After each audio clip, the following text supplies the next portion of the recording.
Hey guys, and welcome back to NTom and Volk's Spot of PC. Today we're going to be taking a look at a title by Relic Entertainment, and it's one I have no idea about, really. You know, you'd think that would be par for the course by now, but Volk literally picked this one out of a hat, so to speak, and told me that this here Impossible Creatures title would be the tits, so I'm interested to see what's going to go down.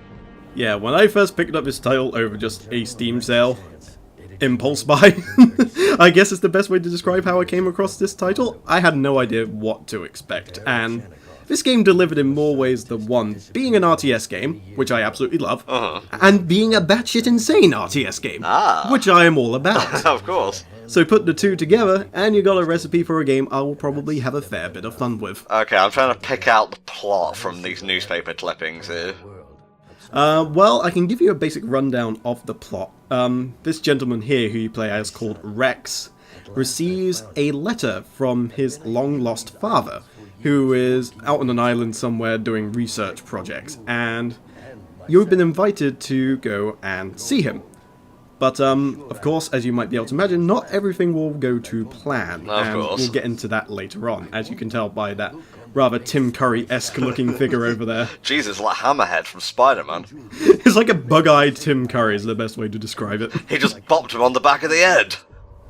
I do like the way that the plot is actually presented in the first couple of cutscenes that you see. It plays out very much like one of those oldie-time, grainy, black and white sort of horror, sci-fi, monster movie sort of things. It's brilliant. So we've already got kind of like an established style that's already intriguing. Yeah, it doesn't take itself too seriously at all, which is absolutely the right way to go with a game like this. It's meant to be balmy, it's meant to be a little bit out of this world, so the aesthetic they've chosen suits it pretty damn well. Oh, going all the way from New York to North Carolina. Oh, we're not stopping there, we're carrying on, we're going to some uncharted territory. Oh Jesus, can this line be stopped? No, not even the Black Line can stop it. I mean, he needs to get his game up. Isle of Veritas. Or Variety of Islands. Okay. So yeah, we're going into this little island right here, apparently. And this is where, apparently, the last spot where our father was seen. Or Rex's father, should I say. Oh, that's the deal with science. There's a lot of apparentlys going on. Apparently this poison could kill you, but we don't know. We've got to run some more tests. We have heard alleged rumors that toxic radiation can kill you, but we have no evidence supporting this source. Starring Brendan Fraser. Slightly blocky Brendan Fraser at that. Man, they really let this place get run down. Scientists may be smart, but not very good at keeping the place clean. Just hire some evil cleaners or something. Just like an evil maid.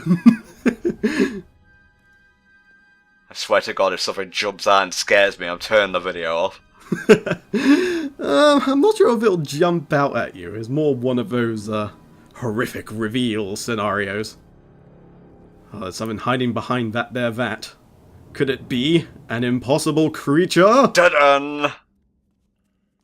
Nah, it's probably just an improbable critter, not nearly as interesting. A maybe monster. A maybe monster.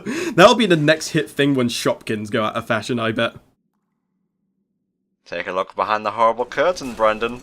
Oh, a mysterious blue glow. That can only mean wonderful things. Ah, it's a tiger mantis? A man-tiger. Or a tigmis. I don't know. Doesn't seem very scared to see this abomination.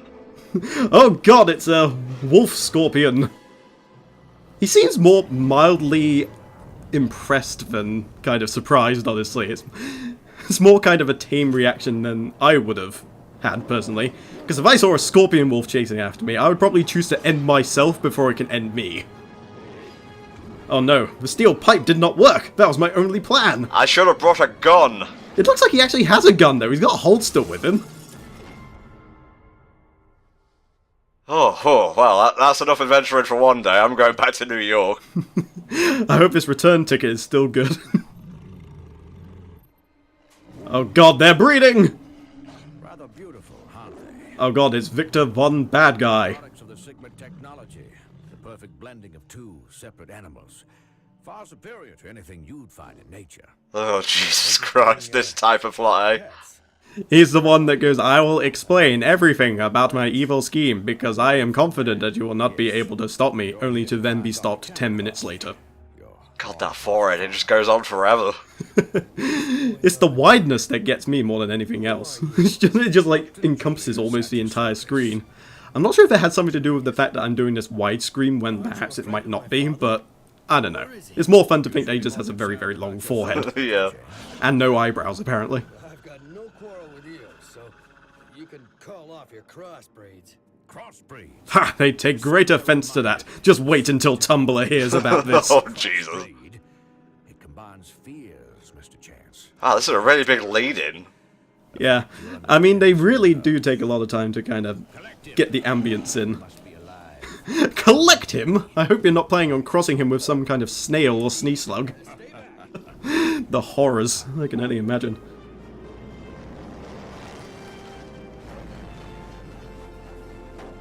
I have a rifle! I was smart!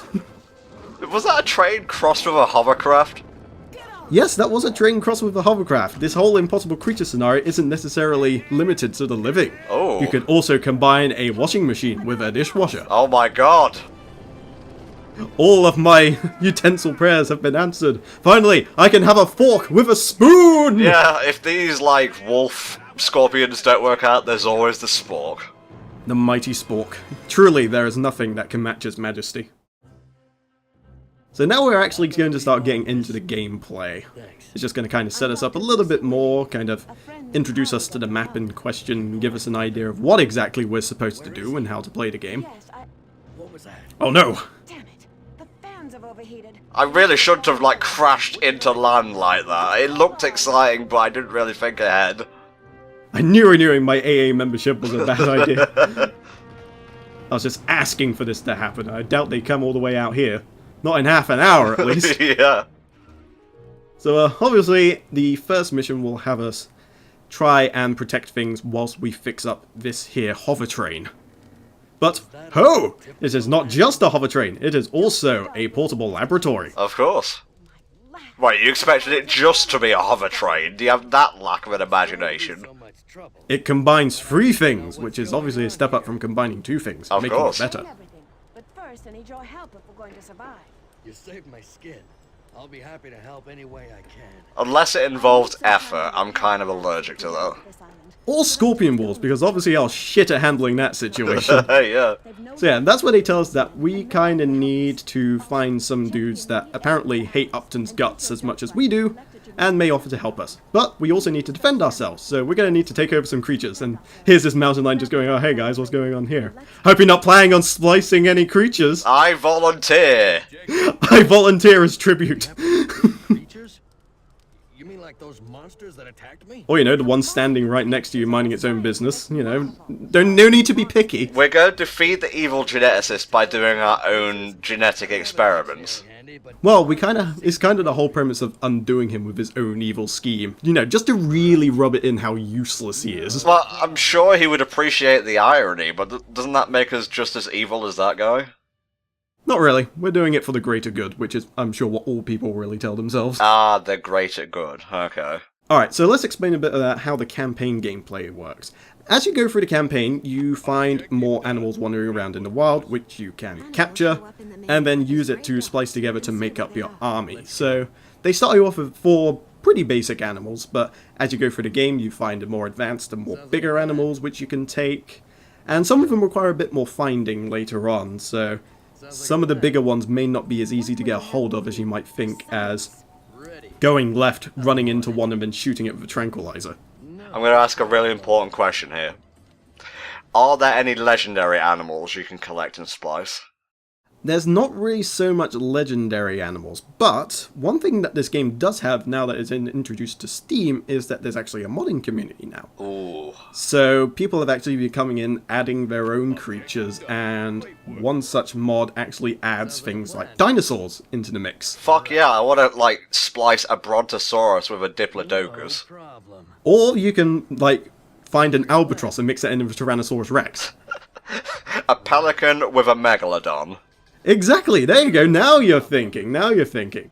You gotta let your imagination run wild with this thing. Of course, you can be a little bit more optimal, because when you splice together creatures, you can kind of choose which bits to put together to kind of get the best of both. But sometimes you just want to pick something that just looks absolutely ridiculous or badass. And that's how I personally try to play through the game.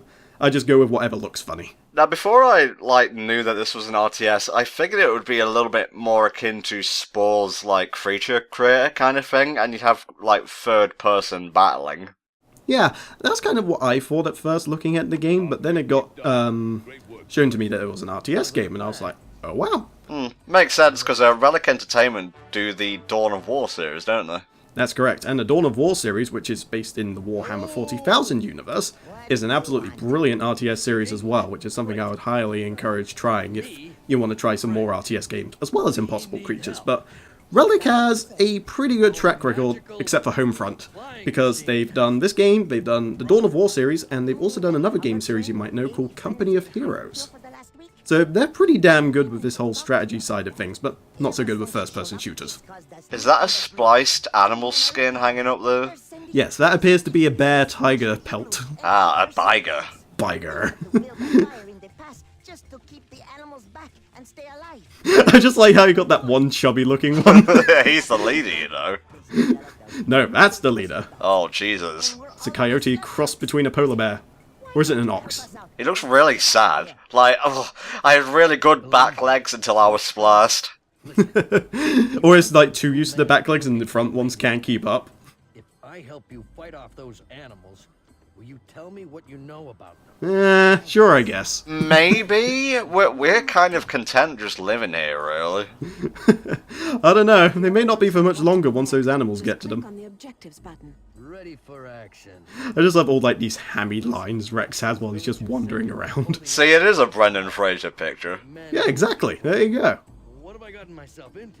We can have the real-life adaptation of Impossible Creatures. We can already have all the cast set up. It'll be great. Yeah. With all these game adaptations, movies and whatnot, why didn't they pick up the Impossible Creatures license? I honestly don't know. I bet they're regretting it. So, in the time that it's taken us to explain the next point of plot, we've also found ourselves a skunk. And that makes it the fourth creature, which means we have found pretty much all the creatures we can find in this particular mission. So we have maximum splicing opportunity in this particular scenario. So the skunk ain't going to be taking anyone down, but it does have the stink ability. Yes, so if you just want to take a animal and just give it a skunk tail, then you got a bit of utility thrown in there pretty much for free. Because most animal tails are pretty much just there for show and balance, but of course, those rules don't necessarily apply here. So, as well as finding the animals to splice together to begin with, you also need to find resources, which in this case follows the trifecta of resources that were championed by such games as StarCraft and Warcraft, where you have your minerals, you've got your energy, which are used for some of the more technical and advanced units, and you've also got a population limit, which is the limit of how many units you can build on the map. Yeah, you don't want to have too many impossible creatures at once. No, they can run a riot, but it's more a way of balancing the game out, so it's not just a game of who can just build the most stuff. It then becomes a case of how you manage said units and what they're comprised of. Which, in turn, makes for more interesting RTS games than, say, the Command & Conquer series, which didn't really have those limits. It's more tactical that way, and I enjoy games like that just a little bit more, even though I do find Command & Conquer just to be barrels of fun. Oh, here we go. Alright, now we get into the actual splicing thing. Now, the way that this works is that you don't have pre-made units that you have to create your own, and you make them up from the animals that you find around. Now, in the campaign, you can actually swap between them however you like to best adapt and suit whatever mission you happen to be doing, or say you find a bigger or better creature that you want to incorporate. In the multiplayer side of things, you kind of have to build an army and then just take whatever you have into the game, which means that you could have a situation where you're very good against whatever your opponent's chosen, or particularly bad, which particularly becomes a game of trying to overcome the enemy with what you have, as opposed to, oh, he has this, so I can use this to counter it, because your army may not necessarily have something to counter that. You may have specialized into something specific, for instance. That's looking pretty good. Oh yeah, the Porky Skunk, or the Porkunk, as it is also known. You can get some really actual feasible looking creatures in this game. I would have called it a skunky pine, personally, but you're the one playing the game. Well, these are the names that just come up regularly. You can obviously rename the creatures as well. So in this case, I decided just the tail will probably do, because the porcupine's body is actually very, very defensive, as you can tell. We gain plus 20 defense just by keeping the porcupine torso. Let's see, abilities. Quill Burst, obviously from the porcupine, and Defensive Cloud, in massive quotation marks. And that is the stinky tail right there. So when you go into this game and start splicing together creatures, you can choose from the various different body parts. You typically have your head, your torso, your front and back legs, and depending on what side of the creature you get, depends on what kind of stats you'll receive at the end. I was going to so say, you could yeah. end up with more defense, or if you picked something quick, like say a cheetah, the legs on the cheetah will obviously give you more speed. So you kind of try and balance things out and try and figure out sort of what you want to kind of specialize in, or what you want your unit to do. Do you want it to be like a tanky melee unit, for instance, or do you want it to be one of those fast, zippy, range type doodads? Can you imagine combining a lion and a rhino? So it's a lion with the horn of a rhino and the skin of a rhino, but all the furiosity of a lion. That would be truly frightening in this game, but in real life, the legs probably wouldn't be able to handle the weight of the rhinoceros parts. Well, they could market it pretty easily. Just call it Lino. Lino. Not the Thundercats you're expecting, sir. So we got ourselves a porcupine skunk, which will be pretty good for a defensive creature. So now we're going to try and make a pretty damn zippy and strong melee attacker, which will be in the form of a coyote and a mountain lion splicing. Well, first and foremost, I'd put the mountain lion's head on the body. I think I actually did in the end. Oh no, actually I didn't, because the coyote's bite is actually stronger than the mountain lion. But the lion's claws obviously actually do something, as opposed to coyotes, which don't. Okay. So in this case, I kept the coyote head because its bite is a lot more meaner than the mountain lion's. Gotcha. I guess this has something to do with just that it's either a bit more spritier, it just nips you until you die, or something. I don't bloody know. It's what the game says, so I'm just going along with it at this point. Since we're playing God, we basically take the best parts and discard the rest, just like KFC. Pretty much. Although I do still enjoy KFC on odd occasions. That wasn't a shot at KFC, I just picked a random fast food place. You could have picked anybody. You could have picked McDonald's, but no, you had to pick KFC, and now the comments section's going to be mad. Pizza Hut wouldn't have made any fucking sense, they make pizzas. Yeah, that's true, that's true. I mean, you could have done a lot worse, let's just put it that way. Okay, what's next, mate? Well, now that we've put the creatures together, we should probably start building them. But to begin with, we have to actually build up our research level. And one thing that you get is, once you're finished with your creature, the various different creatures have different research tiers. So obviously, the lesser creatures will be a lower tier, and the better creatures will obviously be higher. And since you can splice like a lower tier with a higher tier creature, you can kind of mix them together to kind of make a middle ground creature. But in this case, we have two tier 2 creatures that we splice together. So obviously, we'll need tier 2 research in order to build them. And that's kind of how they balance out that aspect, where you've got to get yourself to the right tech level before you can actually start unleashing the real behemoths out to the world. I like how you're just chilling over there and Lucy's doing all the hard work. Yeah, I never quite understood that, but I suppose she is more of a dab hand at this than I am. I mean, I came into a mysterious island without a gun, for God's sake. I love the juxtaposition of the train over there, like an industrial age kind of thing, and then on the left, you've got this sci-fi looking motherfucker. Yeah, it's a really neat blend, honestly. Oh no, the fires are going. Oh, Jesus Christ, here comes the fat jaguar dog thing. It's like, I'm helping too! Just give me a minute. Like, he's there for morale, really. Or there just to take the lion's share of the food.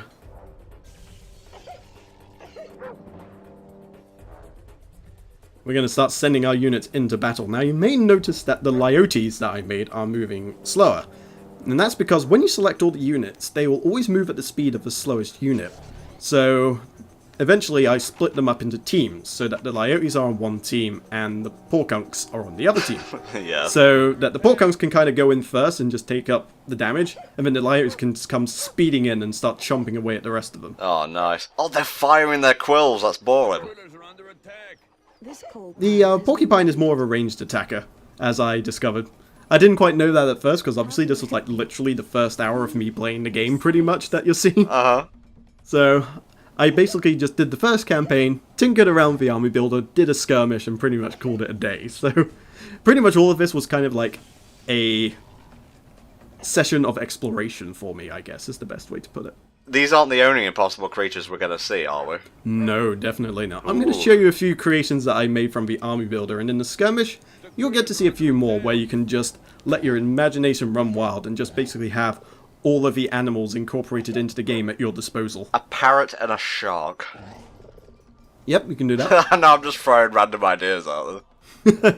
No, the thing is, you can probably name almost any two creatures, and you can either get something close to, if not the exact thing that you're describing, and that's the amazing thing about the game. And even in the event, now that it isn't, you now have the modding community that can kind of fill in the gaps. Here's a real impossible creature, 2 dodo. Well, I think you got me on that one. That's a really smart and depressing joke. If anybody in the comments section happens to know a thing or two about modding it, there you go. There's an idea for you, I guess. Yeah, no, it should be like a joke character who's insanely strong. You mean like one of those secret characters you'd have to do like some really arbitrary task in order to unlock? Oh Jesus, it's the Giga Dodo! A dodo and a kiwi. So what's our end game in this mission exactly? The end game is obviously to take out the leader, which is the polar bear ox thing. So we're going to try and take him out with the help of our Lyotes, with the porkunks peppering away as well. And we got a pretty sizable army here, so we have no problem in disposing of said threat. Sweet as. Do we get the components of the thing that we downed? No, because that was a spliced thing, and of course the DNA sample is a bit messed up, so it's not a pure sample. Okay. The idea is that throughout the campaign you find pure samples which you can then use. And then, obviously, you incorporate them, send them out, find even more advanced creatures later on down the line, and you just kind of advance through there. You do also get more advanced buildings later on as well. It's not all just a base building and a summoning port. You get, like, electricity generating towers, you've got sea-based creature summoners, air-based creature summoners, you've got more advanced technologies like research stations and things like that. So you have all your typical sort of RTS elements thrown in there. They're all incorporated in one way or another. I just realised what this whole splicing thing reminds me of. You watched Beast Wars, right? Yes, yes. Do you remember the Fusors?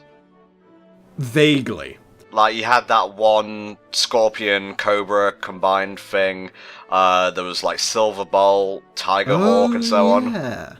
Yeah, I remember now. The problem is with Beast Wars, like, my entire memory is flooded with memories of Waspinator and Megatron just going, yes. Yes. Yes. No. No. I could do that all day, but that would take 20 minutes that I'm pretty sure you guys don't want to hear. Oh. So here we go. Now we're in the meat of the game, the army builder. And these are just a small variety of the creatures that you'll be able to use. I actually go through all of them, so people watching at home, if you see something you'd like to look up, feel free to buy the game and try it yourself. An elephant and a garden spider. Yeah, you can do that. Or a walking stick with a turtle, for A instance. humpback whale and a kangaroo. Oh god, that would be terrifying. A moose with a naked mole rat. Oh, I actually make some use of the naked mole rat as one of the first examples I'll show here. But yeah, you have a lot to choose from, and each have their own varying abilities and kind of genetic specialties that they bring to the table. Is there more than just what's shown here? With the mods and such, you can potentially get absolutely tons, but with what you have in the main game, this is pretty much what you get. That's the extent of it. Okay. But it's more than enough, but in the event that you do want more, you have the opportunity. It's a penis with a shell. Have you ever seen a more terrifying looking snail in all your life? Oh, Jesus Christ, kill it with fire. We're gonna need fire, napalm, and a hydrogen bomb. Silly human, oh Jesus Christ! It's Batman, but not as you know him. Batman of War. I was particularly proud of that one. This really is... Nobody suspects a thing. It's not Octodad as you know him. Oh. So here's the walking stick turtle idea that I had. How it even moves with those dainty little legs, I have no freaking idea. This seems more interesting than Spore, honestly.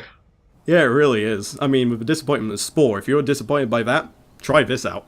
You can make an eelbatross! Do you remember the original demo of Spore? Yeah, it promised so much. I was really disappointed at the end product. I was particularly proud of this one because it kind of had like the 4-wing thing going on. Yeah, it looks really cool and alien. And then you got the whale pansy, which is just What an the abomination. fuck? So, yeah, I decided to specialise into the more aquatic side, which means my motley crew is called SeaWorld Gone Wrong. Of course. I got much classics as the Mountain Lolfin and the previously mentioned Bat Manowar, and we're going to take these into my first Skirmish game I ever played. So I didn't know what to expect, so I just picked a map, kept all the settings on like default, like normal difficulty, standard resources, things like that. Well, you're on easy right now, I see. I think I changed it, but I'm not quite sure, but I picked either easy or normal, one of the two. Well, the point is that we need to show off these horrific abominations. Exactly. And in the event that you have absolutely no creativity, you can choose from one of these default layouts that some of the characters from the main campaign have. And there are also custom armies that are just thrown in there as well for extra flavor. Death! Combine a Komodo dragon with a skunk. Oh, he's just a stereotypical, like, eagle sort of character. He's Eagle with puns, which makes him all the more fearsome. Necessary to maintain the status Economic juggernaut. They would not be where they are if they did not. Yeah, you can tell he's got like a gorilla with a sperm whale thrown in there. I like his weaknesses that don't appear until late in the game. So here we go. We're going to take SeaWorld Gone Wrong against a random army. Nice. There we go. Yay! I thought, well, I'm enough of an RTS aficionado, I think I could handle normal pretty damn efficiently. But can you handle the impossible creatures? Dun-dun! It's not that much. I think if the impossible creatures can handle me and my crazy ideas. Oh shit. So here you go. This is how the game looks from a skirmish standpoint, and how the game normally looks when you get into the campaign later on. So you got your mineral lines, which are very much similar to StarCraft, and you got these geysers, which can generate you some energy. But you don't necessarily need the geysers. You can also have lightning rods, which generate a small amount of electricity. But obviously controlling the geysers will give you a lot more resources to mess around with. And one thing that this game does that like StarCraft and Warcraft actually don't, well, I think Warcraft does to an extent, but StarCraft definitely doesn't. You can actually build a structure that allows you to trade your minerals for power or your power for minerals depending on what you're lacking more of. So you don't necessarily have to just go out controlling a lot of points. You can go, okay, if I just get a whole bunch of electricity, I can trade some electricity for more minerals, for instance. A surprisingly deep game for such a goofy premise. Oh yeah, they definitely took a lot of time to making the game in depth, and as I was playing through it, I was actually reminded of a game very similar to this called Warzone 2100, which is an RTS with a very similar premise, with the whole creating your own units thing, except in this case you can do it on the fly. You're not necessarily going, okay, I'm going to make a fairly well balanced army and just go in with it and see what I can do, because you can either be a jack of all trades, or you can specialize, but obviously with the specialization runs the risk of getting run down by somebody that just happens to counter your army. Not the case in Warzone, which was a game that I played for quite a little while, whereas you research more stuff, and if you're coming across a heavily tank-based army, you could just switch to flyers and just send all those at somebody. But both were very, very fun games as I played through them, and this reminded me of the fun times I had with Warzone and then some, combining it with the balmy creatures that I could create. So when are we going to send out these impossible creatures? Well, we're going to get our resources down pat first, because I specialized in sea life, basically, and Well, it looks like you're in the right environment for them. Yeah, pretty much. I mean, usually the maps have a good body of water so that sea creatures aren't just bollocks, essentially. Yeah, it's a desert. Good luck. Yeah, I'm sure this whale is going to be very handy with no bodies of water to plant my bloody spawner on. So I kind of need to get the level 2 research first at least, before I can actually start building stuff. So whilst I'm doing that, I'm just going for the expansion game right now. So I take this expansion right here, I start building some base defenses to protect myself, and I'm going to go for the economy game segueing into a hopefully large enough army to take down my opponent quickly. Actually did work out pretty well, although with my first time playing the game it may seem a bit jankily done. Wow, yeah. I'll put that warning out there now. You were getting to grips with the game at the time. Exactly.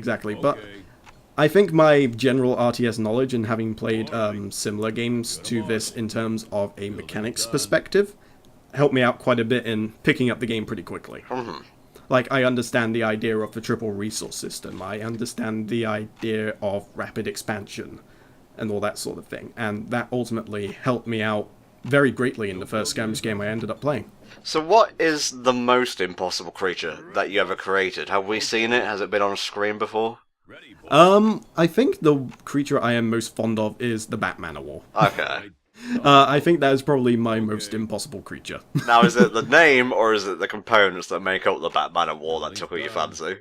I think it's the combination of both. Like, I would have liked the idea of just having a flying thing, but Manowar sort of looking like this Cthulhu-esque monolith of destruction. Yeah. But then it became the Batman War. Oh, yeah. And I just thought, that is the most awesome thing I have ever seen. And I just immediately thought, yep, favorite creature. Hands down. Probably the most terrifying was that snail-naked mole rat that you saw earlier. I think that's the reason why I put it out there first. It was just like, oh my god, this thing's terrifying. You don't want that nibbling on your green beans in the garden. Oh, Jesus. I was wondering where you were going with that sentence. Don't worry, I'm going to keep it PG. Okay. So here we go. I've gone really deep into the whole expansion thing. So whilst I don't have an army, I have a pretty damn bristling economy right now. So when I get down to the building of stuff, I'll be able to build lots of it. And that should hopefully allow me to overwhelm my enemy. Which was kind of my thinking at the time. And I have my base defenses as well to kind of protect me from this initial attack while I had basically nothing. What are those things? From what I can see, that is a wolf crossed between a poison frog and some form of zebra that looks like it has, I guess, lion claws? I can't honestly tell. The zebras are a lot less interesting than, you know, the wolf with the head of a poison frog. Honestly. I guess the AI just lacks the same amount of creativity that I have. Yeah, you better run. With my sound blasting towers. They always did destroy them all though, because if those had gone down, I would have had absolutely nothing to defend myself with for a while. Research is complete. So it's kind of a good job those actually just about stood up. But now I'm sending in some creatures. I got some zebrunas, which is a zebra crossed between a bluefin tuna. I think you're going to need something a wee bit more substantial to take down these guys, mate. Yes, I think I need something not only more substantial, I think I just need more of them as well. But the problem is, the rallying point just kind of makes it so they just fall to their deaths instantly. Because they're kind of hanging out then, and they're just kind of like, oh, let me at them! Let me at them! But I need to reset my rally points to stop that. So we're going to send out the mountain lolfins, which I also picked mostly because of the name. And this was actually the name that was default given to me by the creation tool. I wasn't going to use it at first, but then I saw the name was mountain lolfin, and I thought, okay, I have to use that just based on the name alone. Yeah, you gotta go with that. So here we go, the mountain lolfins are coming out in rapid number. I should be able to at least do some damage, or at least shoot them away from my little island over here where I'm trying to build my stuff. Are they roaring? Is that what that little thing is? No. Since they have the head of a dolphin, they're actually using their sonar as a ranged attack. Ah. So I kind of have the mountain lolfins as my reasonably quick ranged attackers. Not sure how they're matching up to the tongues, but at the very least, they seem to be doing a tidy enough job. War of attrition at this point, I think. Yeah. It'll give me some time to build a more sizable force to attempt to overwhelm them rather than just see them off. Hello? I really like this game. I like the idea that the gimmick that they've chosen is not only just fun to use, but they've actually taken some care to think about the mechanics, so those who maybe want to try and play the game optimally have that option open to them as well, where they can attempt to make the most perfect creature they can. It could have really been just kind of a sloppy kind of, oh, let's combine a turtle with an eagle, haha, I can't even like run or fly properly. Exactly, but you know, it looks funny and it kind of goes towards the, you're playing it to have fun first, but then your mind kind of starts thinking, going, hang on, what can I really create with this thing? Just what will absolutely decimate my enemies. We passed a bit of time, obviously, because I just suddenly had about 20 mountain lolfins. And we're going to start sending in some Bat Manowars as well to help them out. But I don't think they'll really need the help. It's more I just wanted to get the Bat Manowars out there just to see like how they attacked and such. But yeah, the mountain lolfins turned out to be very, very powerful. Well, went in a huge pack at least. But the thing is, the sonar also technically counts as an AoE attack, so it'll actually damage multiple enemies as long as the attack goes through them. So they're very good range attackers in that respect. But you're not necessarily limited to just melee and ranged. There's different kinds of melee and ranged as well. So you're not necessarily limited in that regard either. So you can have just your normal ranged attacks. You can have your AoE ranged attacks. You've got artillery, which, whilst powerful, runs the risk of hurting your own creatures. And of course you've got your flyers, which can do the same thing. So there's a lot of variety in terms of like what attacks you have and how you attack. And also in the special abilities you unlock depending on what you put together. So yeah, at this point I'm kind of going towards the process of borderline toying with my enemies while the Bat Manowars slowly float their way towards them. They're creepy, I don't even like their shadows. It's like something out of H.P. Lovecraft, isn't it? I'll take that back. I don't think even H.P. Lovecraft could have dreamt something as balmy as this. If he were alive in modern times, he would write to Relic Entertainment and say, dude, calm it the fuck down. And then somebody makes a mod pack with all like the Cthulhu Ethos monsters in there. Just like splice the old one with a turtle. Why not? You make a mockery of our old ones. So there we go. To sum up my final thoughts on this game, surprisingly fun, surprisingly deep. I'm honestly enjoying this a lot, and I think if I can tear myself away from a certain other strategy game that I'm playing at the moment by the name of Stellaris, this is a game I could easily see myself playing a lot more of. You should be the master of the impossible creatures, mate. Accept nothing less. Definitely. I'm gonna work on my game, I'm gonna see what kind of creatures I can come up with and just absolutely tear my way through the multiplayer. Oh, I don't like the way they just float in the sky and quickly dive bomb their enemies. You can just picture it just like a wet flannel attacking a brick wall. Ugh, more like a jellyfish coming down from on high, because isn't that what a Man-O-War is? Yep, Man-O-War is just like a jellyfish the size of a Ford Focus. Oh, Jesus fucking Christ. But there we go, we are just about coming up to the end. So Tom, what are your thoughts as the casual observer to Impossible Creatures? Oh, the Batman War's creepy. Then I think my job here is pretty much done. No, but I love the combination aspect, it's really cool, and it just lets your imagination run free. We are now out of time. Thank you for watching. We'll see you next time for another episode of NTom and Volk Spot of PC. Bye-bye.